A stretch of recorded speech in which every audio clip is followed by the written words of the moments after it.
Hello అండి, కుమారి ఆంధ్ర రుచులకి స్వాగతం.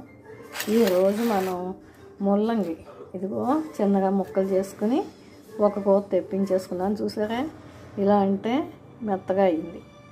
ఒక కూర తెప్పించుకున్నాను అంతే. కొంచెంగా సాల్ట్ వేసి ఒక కూర తెప్పించేసుకున్నాను. ముల్లంగి తింటే చాలా బాగుంటుంది అంటున్నారు కదా, రక్తం పడుతుంది అంటున్నారు, జీర్ణ వ్యవస్థ బాగుంటుంది అంటున్నారు, హార్ట్ బాగుంటుంది అంటున్నారు, క్యాన్సర్ రాదంటున్నారు, చాలా చెప్తున్నారు కదా. అందుకని ఈరోజు సింపుల్గా నిన్న కారం పెట్టిన కూర వండుకున్నాం కదా, అందుకని ఈరోజు సింపుల్గా కొబ్బరి చిన్న కప్పుతో కొబ్బరి తీసుకున్నాను. ఇందులోనే పచ్చిమిర్చి కూడా వేసుకున్నాను, ఒక పచ్చిమిర్చి వేసుకున్నాను. ఇది మిక్సీ పట్టేసుకుందాం. ఇగో ఇవి పోపు, శనగపప్పు, మినపప్పు, ఆవాలు, జీలకర్ర, ఎండుమిర్చి, ఇగో కరివేపాకు, పచ్చిమిర్చి తరుక్కున్నాను. ఇవి ఈలోగా మనం ఇది మిక్సీ పట్టేసుకుందాం. ఇదిగోండి, మూకుడు కాలేసి నూనె వేసుకుందాం. నూనె కాగిపోతాం. నూనె కాగింది కదా, ఫస్ట్ పోపు వేసేసుకుందాం. ఫస్ట్ పోపు వేయించేసుకుందాం. పోపు వేగేలోగా ఇదిగో మిక్సీ పట్టేసుకున్నాం.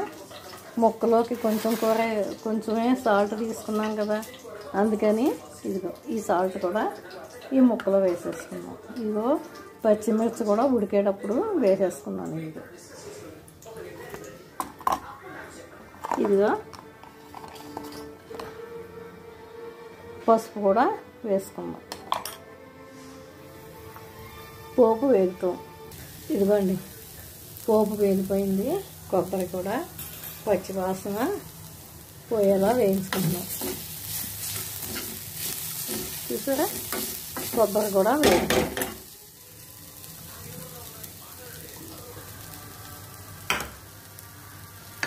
ఇదిగో ఇందులో కొంచెంగా సాల్ట్ వేసుకున్నాం, పసుపు వేసుకున్నాం. ఇది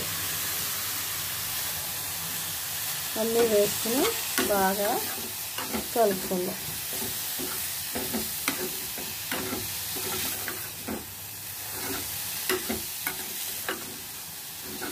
ఇది ఫైబర్ ఉంటుంది చక్కగా ఇందులో.